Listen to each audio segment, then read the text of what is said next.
বিসমিল্লাহির রহমানির রহিম।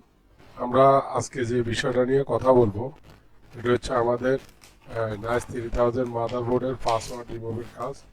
আমরা পাসওয়ার্ড রিমুভার এখান থেকে বের করতেছি। এই হচ্ছে আমাদের পাসওয়ার্ড রিমুভার। এটা দিয়েই আমরা পাসওয়ার্ড রিমুভের কাজ করব। তো আপনাদের যাদের যাদের নাইস 3000 এর পাসওয়ার্ড ভুলে গেছেন, টেনশন করার কোনো দরকার নেই। আমাদের কাছে আছে পাসওয়ার্ড রিমুভার। আমরা খুব স্বল্প মূল্যে আপনার পাসওয়ার্ড রিমুভের কাজটি করে থাকি। আপনি মাদারবোর্ড শুধু কাজ হচ্ছে মাদারবোর্ডটা খুলে নিয়ে আসবেন, আর আমরা আপনার থেকে আধা ঘন্টা সময় নিব। আধা ঘন্টার ভিতরে আপনার পাসওয়ার্ডটা রিমুভ করে দিয়ে দিব। এই হচ্ছে আমাদের পাসওয়ার্ড রিমুভার। এখন হচ্ছে এটা হচ্ছে আমাদের মাদারবোর্ড। তো মাদারবোর্ডের মাঝখানে আমাদের একটা আইসি আছে, যে আইসিটাতে আমরা আইসিটার সাথে পাসওয়ার্ড রিমুভারকে কানেক্ট করে রিমুভারের প্রোগ্রাম সেট করে আপনার পাসওয়ার্ডটাকে রিমুভ করব। পাসওয়ার্ড রিমুভ করবো বলতে আমাদের এখানে আপনি আগে কি পাসওয়ার্ড দিচ্ছেন এই জিনিসটা আপনি পেয়ে যাবেন। আপনার চাইলে রিমুভ করে ফেলতে পারবেন, চাইলে ওই পাসওয়ার্ডটা জেনে নিয়ে যেতে পারবেন। ওই পাসওয়ার্ড দিলে আবার আপনার প্যারামিটার দিয়ে মাদারবোর্ডের মধ্যে মাদারবোর্ডের প্যারামিটার ঢুকে যাবে বা বের হওয়া যাবে।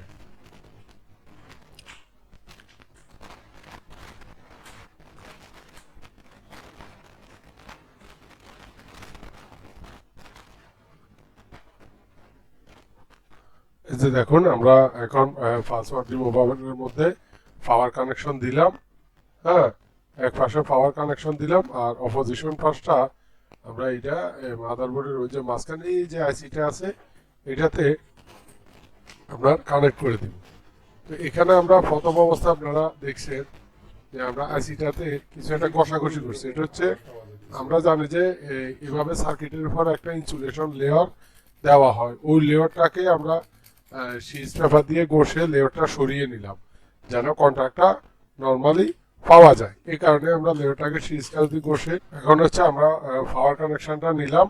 নেওয়ার পরে ওই যে কমিউনিকেশন লাইন যেটা আছে এটা এক পাশ আপনার পাসওয়ার্ড রিমুভারের কানেকশন করলাম, আর অন্য পাশে একটা সিমটির মাধ্যমে আমরা চারটা তারের কাজ করাবো। তো এখন আমরা আইসিতে ওইটা ধরাই দিব। আইসিটা ধরা দেওয়ার পরে দেখবেন যে আমরা প্যারামিটারে ফাংশন দিয়ে পাসওয়ার্ডটা বের করে দেবো যে মাদারবোর্ডে আসলে পাসওয়ার্ডটা কত দেওয়া ছিল। এখন প্রোগ্রাম সেট করা হচ্ছে। আর নিচে কিন্তু আপনার মাদারবোর্ডে পাওয়ার আছে। মাদারবোর্ডের যে ডিসপ্লে আছে ডিসপ্লেতে আলো আসছে, আলো না আসলে কিন্তু কাজ হবে না। ইভেন যে আইসিটাতে আমরা কাজ করতেছি এটা হচ্ছে মাদারবোর্ডের ব্যাক পার্টের একটা আইসি।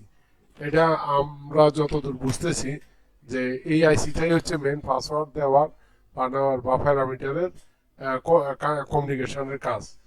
এখন হচ্ছে আমাদের মোটামুটি পাসওয়ার্ড দেখানোর, মানে পাসওয়ার্ড আমরা এখন কিপ্যাড লাগালে পাসওয়ার্ড দেখা যাবে এরকম প্রোগ্রাম করা হয়েছে।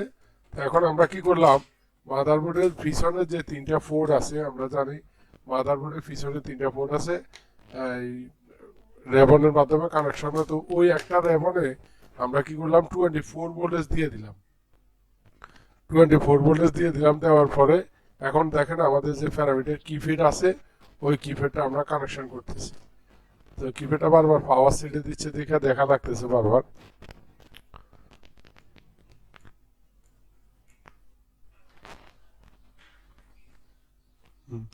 এই যে দেখেন আমরা এখানে যে এখান দিয়ে আপনার 24 ভোল্টেজ দিয়ে দিছি, আর এখানে 24 ভোল্টেজ দিয়ে দিছি মাদারবোর্ডে।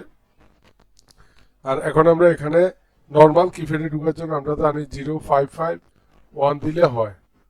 হ্যাঁ, চারটা পাঁচ দিলে ঢুকে যায়। তো শিফট দিয়ে এন্টার দিলাম।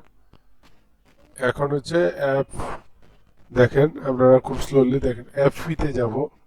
হ্যাঁ, এফ এন্টার দিলে এই যে আমাদের পাসওয়ার্ড চলে আসছে 21229। এটা আমাদের আগে পাসওয়ার্ড দেওয়া ছিল, মনে ছিল না দেখা, হ্যাঁ জানা ছিল না দেখে আপনার এটা দিতে পারে না এবং মাদারবোর্ডে প্যারামিটার ঢুকে যাচ্ছে না। এখন চাইলে আমরা এই পাসওয়ার্ডটা রেখে দিতে পারবো, চাইলে আবার এটা রিমুভ করে দিতে পারবো। তো আমরা বেশিরভাগই যখনই কেউ মাদারবোর্ডে পাসওয়ার্ড রিমুভ করতে আসছে আমরা কি করি, যে পাসওয়ার্ডই থাকুক ওটা রিমুভ করে সবগুলো 0 0 করে দেই। এই যে আমাদের কাজ হয়ে গেছে। এখানে আরেকটা কাজ আছে, যেটা হচ্ছে আপনি চাইলে এখনই আবার আপনার পাসওয়ার্ডটা নতুন করে সেট করে নিতে পারবেন, তবে আমরা করে দেই না, ওনারা নিজেদের মতো ক্লায়েন্ট করে নেবে। ধন্যবাদ সবাইকে পাশে থাকার জন্য। আমাদের পাসওয়ার্ড রিমুভের কাজ এবং সম্পূর্ণ সম্পূর্ণ হয়ে গেছে। এখন চাইলে আপনি যে কোনোভাবে পাসওয়ার্ড দিতেও পারবেন, পাসওয়ার্ড না দিয়েও ওটা প্যারামিটারে ঢুকতে পারবেন। ধন্যবাদ সবাইকে। আমাদের লিফট এবং এসকেলেটরের কাজের সুন্দর সুন্দর ভিডিও পাওয়ার জন্য এবং গুরুত্বপূর্ণ ভিডিওগুলো দেখার জন্য আমাদের চ্যানেল এবং পেজকে আপনারা লাইক এবং সাবস্ক্রাইব করে রাখবেন। আল্লাহ হাফেজ।